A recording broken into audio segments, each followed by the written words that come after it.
Assalamualaikum warahmatullahi wabarakatuh. Halo semuanya, perkenalkan nama saya Nafira dengan NIM 100023246. Saya Prodi Sistem Teknologi Informasi ITB Angkatan 22. Saya akan menjelaskan tentang proses pengolahan sinyal yang telah disampel atau disampling menjadi sinyal analog.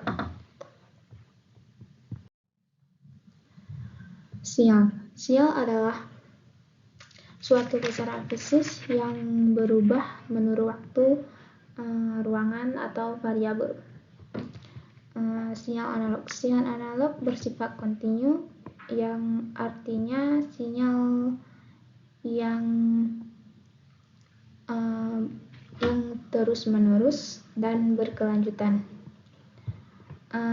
Sinyal digital yaitu sinyal yang bersifat diskrit, yang artinya sinyal yang bersifat putus-putus.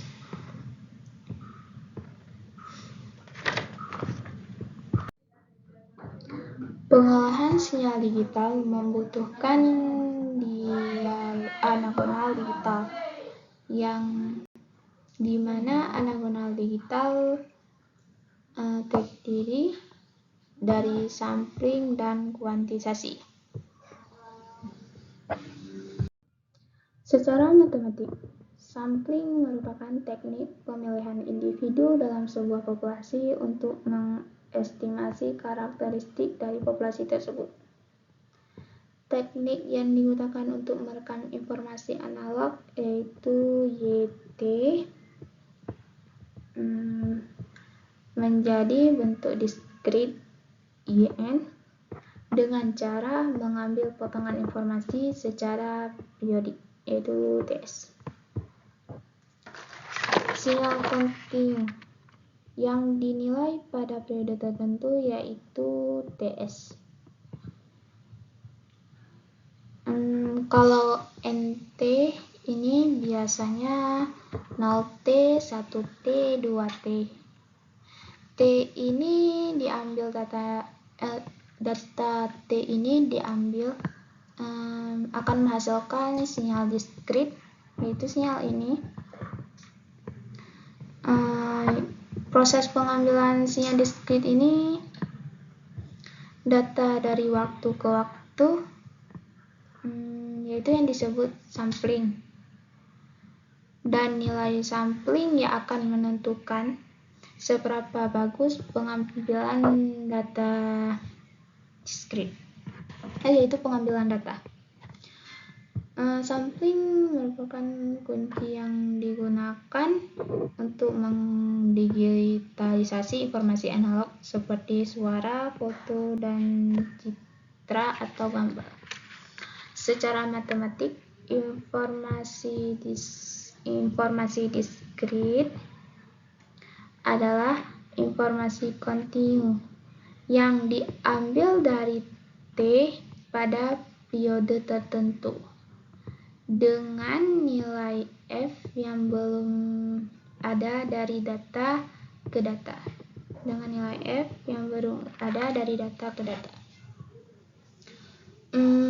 Proses periodik dari T ini berubah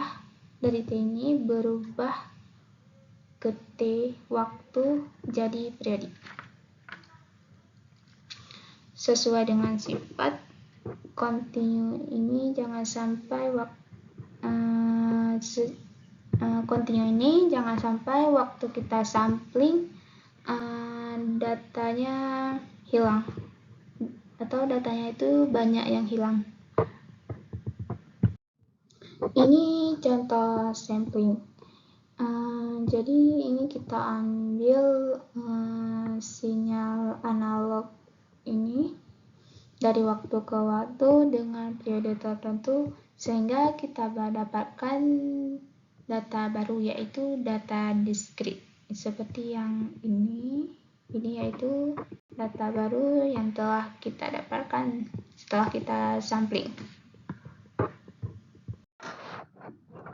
Salah satu syarat yang harus dipenuhi ketika kita melakukan sampling, yaitu Nyquist rate yang diusulkan oleh Harry Nyquist. Ini yaitu kondisi yang cukup untuk merekonstruksi sinyal analog, bahwa frekuensi sampling lebih besar sama dengan 2 kali frekuensi maksimum. Jadi kita harus mengetahui sinyal frekuensi maksimum dan sinyal yang kita miliki itu berapa. Jadi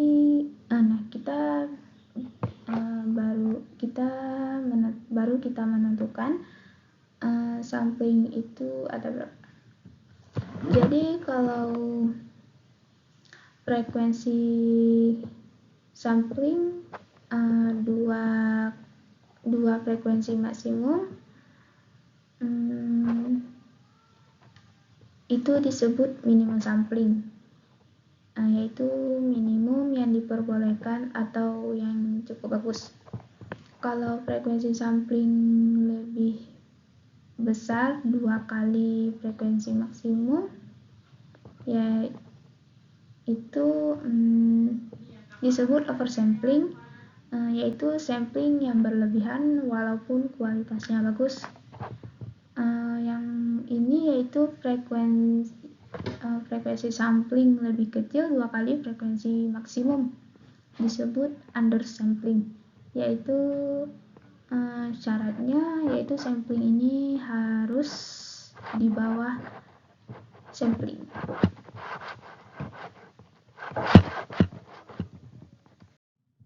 Jadi kita akan menentukan frekuensi sampling.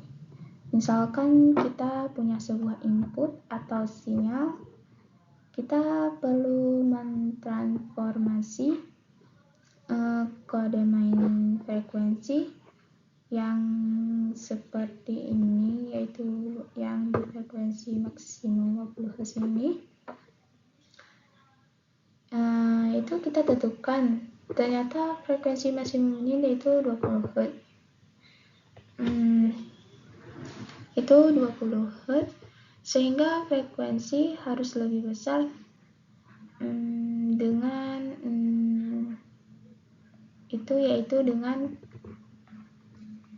yaitu ini frekuensi lebih besar sama dengan 40 Hz, yaitu dengan cara 2 kali 20 Hz. Jadi sehingga samplingnya yaitu 40 Hz. 40 Hz ini yaitu frekuensi sampling minimumnya. Jadi untuk menentukan frekuensi sampling minimum yaitu dengan cara seperti yang saya jelaskan ini. Jadi itu beda dengan untuk sinyal ke sinyal, ya seperti itu. Syarat Nyquist ini kita lihat secara grafik sinyal analog. Kita punya sinyal analog, kalau dia memenuhi minimum sampling yaitu 2 kali frekuensi sampling, nanti setidaknya di nilai maksimumnya tetap terambil dan nilai minimumnya pun tetap terambil. Kalau kita melakukan oversampling, yaitu 10 kali frekuensi maksimum, sebetulnya secara sifat itu benar, terlihat mirip dengan sinyal analog yang di atas. Sedangkan kalau kita ambil sinyal undersampled atau biasanya disebut undersampling, yaitu nilainya di bawah 2, itu 1,6 frekuensi maksimum. Ternyata nilai puncaknya itu nilai maksimumnya itu bergeser dan nilai minimumnya pun bergeser. Itu akan menyebabkan pergeseran frekuensi. atau biasanya disebut dengan aliasing. Jadi ini terjadi aliasing. Aliasing itu merupakan efek yang menyebabkan sinyal yang berbeda tidak dapat dibedakan atau tidak dapat disampling, yang biasa disebut alias satu sama. Masalah yang digambar di samping ini, masalah ketika frekuensi sampling itu terlalu rendah, maka ada dua sinyal yang sama ketika frekuensi salah satu itu berbeda. Jadi yang gambar yang sebelah kanan itu contoh terjadinya alias atau aliasing. Yang gambar di bawah yang sebelah kiri ini yang warna biru ini yaitu sinyal sampling asli. Jadi saya sampling dengan 2 kali 3 frekuensi maksimum. Jadi terbentuklah yang di tengah ini sebuah sinyal yang baru dengan frekuensi rendah. Ini menjadi alias atau frekuensi yang lain. Yang gambaran sebelah kanan paling yang di bawah ini yaitu bentuk dari spektrum. Frekuensinya itu ada di tengah yaitu 75. Karena samplingnya itu undersampling, jadi terjadilah alias atau aliasing yang karena dia bergeser menjadi lebih tinggi. Jadi ini yaitu contoh lain dari aliasing. Misal ini saya gunakan sin 100T. Yang gambar yang pertama ini, kalau kita ambil frekuensi sama dengan frekuensi maksimum, pengambilannya yaitu seperti gambar pertama ini, ternyata spektrum yang gambar yang kedua di sebelah kiri ini, yaitu hasilnya yang seharusnya hasilnya itu ada di 100, yaitu sesuai yang di sin 100T itu. Jadi itu bergeser mendekati 0 karena samplingnya tidak cukup untuk merekonstruksi dari sinyal. Kalau kita tingkatkan itu menjadi 1,5 frekuensi maksimumnya, ternyata spektrumnya yaitu gambar kedua yang di tengah, ternyata spektrumnya lebih mendekati puncak frekuensi sebenarnya. Dia semakin mendekati itu yang di 0 ini, yang di sebelah kanan kiri ini ada plus minusnya, ternyata itu nanti dia akan bergerak. Jadi kalau gambar yang di sebelah kanan ini, yaitu kita tingkatkan lagi menjadi 2 kali frekuensi maksimum, walaupun di gambar ini sinyalnya terlihat tidak bagus, tapi ternyata frekuensi yang ada di rekonstruksi yang gambar yang ada di bawah ini itu sudah berada di titik yang sama. Jadi kita jangan sampai mengambil sampelnya itu di bawah atau di undersampling. Jadi ini yaitu contoh sampling dalam kehidupan nyata. Yang misalkan itu ini di telepon, frekuensi samplingnya itu 8000 Hz, dan di AM radio frekuensinya 11,025 GHz, di FM radio itu 22,050 GHz, dan di CD high quality MP3 itu 44,100 GHz, dan di standar DVD itu 48.000 Hz. Ini hack and DVD, yaitu audionya yang 6 channel itu 96.000 Hz. Kalau yang paling terakhir itu yaitu Blu-ray, frekuensi samplingnya itu 192.000 Hz.